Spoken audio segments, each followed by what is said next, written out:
Hi, hi. How are you doing today? We're gonna talk about. No, okay, yeah, I could have done a way better intro. Fuck it. That nail landed where the head on the hammer. Exactly. So I don't think he gets it. But going on ahead. Business school, episode 3. Okay, yeah, I could put some little intermission there, but fuck it. Let's get to the point. So, been a few days since I have posted this third episode, but gotta get it out. It's out. It's you're already watching it. Thank you, appreciate it. And so let's get to the point. So, this is step 3 because I have 3 steps. If you want to be an entrepreneur, 3 things that you need to follow, and I mean, it's common sense. You're gonna have to follow these 3 things if you want to be an entrepreneur. Otherwise, if you don't have these 3 things, what are you doing? So the first episode that I talked about, and I'll see if I could put like a little, I forgot which corner it is, but I'll see if I can put a card here for the first episode, which was dedication.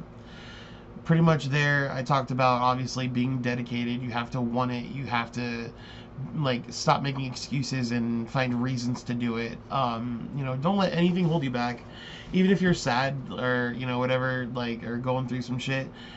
It's still a way to get your mind off of that and get your mind on something more productive. So fucking dedication, number 1. Number 2 is diversification. That episode number 2, again, put it in one of these corners. The goal is to diversify and naturally. I want to clarify, naturally diversify, because natural diversification is shit you can already do.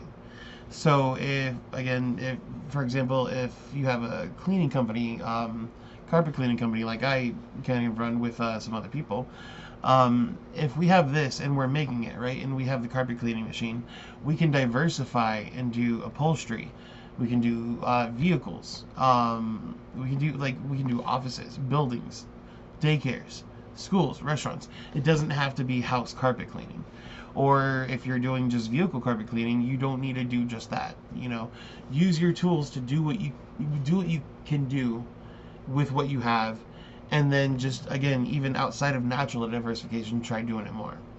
This episode is delegation. Now, that kind of sounds like it's going in an opposite direction that you've been going for. It's like pursue, pursue, pursue, and now it's like delegation? What? So, for those of you that don't know what delegation is, you're basically putting responsibilities on other people that you believe to be responsible to help you achieve a certain goal.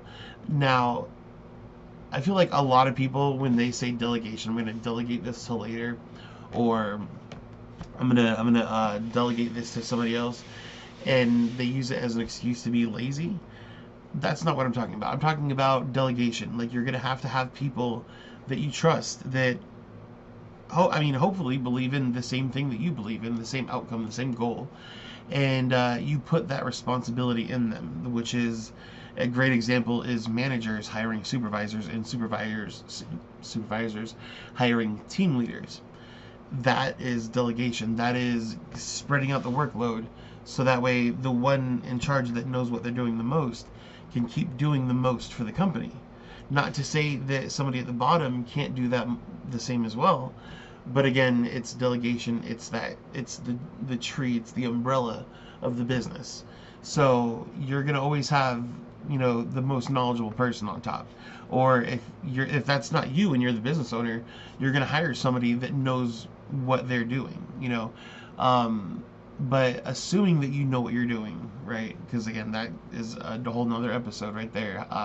Hiring other people when admitting when you not admitting failure, but when you can't do something, you gotta outsource. That's another episode, outsourcing. But delegation. If you have all the equipment and you have a lot of jobs coming in, it's gonna suck if you don't have enough people to run those jobs. It's gonna suck if you don't have enough people that know what they're doing enough to either quality check themselves and quality control, or if you don't have somebody that's gonna do that for them. So delegation, and not only is it just to spread out the business, but it gives you more time as the owner to also bring in more business, to double check what your employees are doing, to make sure, like yourself doing in-person checkups, to make sure what they're doing is what they're doing. And if you get to a certain point in your business, and you're delegating, then you're probably doing really good.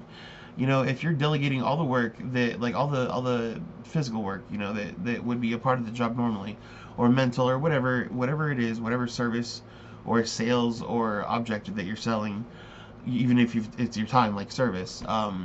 You know, my dad, for example, he had a cleaning business called Le Bun in Virginia, and he started out by doing the work himself, but he got so much work, and he had to end up hiring so many more people to delegate that work. That way, he could go from bank to bank to bank to bank himself, and make sure that the work is being done the right way that represents the business in a good manner. So, man, my mouth is dry, and I did not have any water here. But yeah, delegation. You need to be able to put off that work to other people that you can trust, because you can't do everything yourself. You can't do everything. I mean, in the beginning you can, but once you get big enough, you're gonna need to rely and trust on other people. So they're gonna have to have the same idea and spirit. Otherwise, you're probably just gonna have some normal employees that really don't care. You know. And again, I want to stress the fact that, like, delegation, it's not slacking off, because that's, if you're delegating, that means that you're so busy that you have to delegate your responsibilities to other people, so that way you're going to be able to follow up and be responsible on the major things that run the business, like the books, the finances, and the quality control. So again, you probably hear it in my mouth right now, but I mean, delegation, that's pretty much straightforward. Just divert the responsibilities to other people that you can trust, that are also responsible. That way it lets you be more responsible for things that you should be being responsible for. So yeah, that's pretty much as much as I could say about delegation. There's a lot of different things, but I'm trying to keep them separate, and then I will combine them. But as far as right now, these are the three things. If you're trying to be an entrepreneur, again, you're going to have to be dedicated, you're going to have to diversify, and you're going to have to delegate at some point, and you're going to have to realize it's not on my shoulders purely alone. Like, I'm going to have to rely on other people, and I'm going to have to find ways to do that, to delegate those responsibilities, and I'm going to have to make sure I can trust them. If you can do those three things, I mean, your biggest goal, your next two objectives, is essentially what company do you want to run, and two, how are you going to make that happen? Actually, and three, get customers.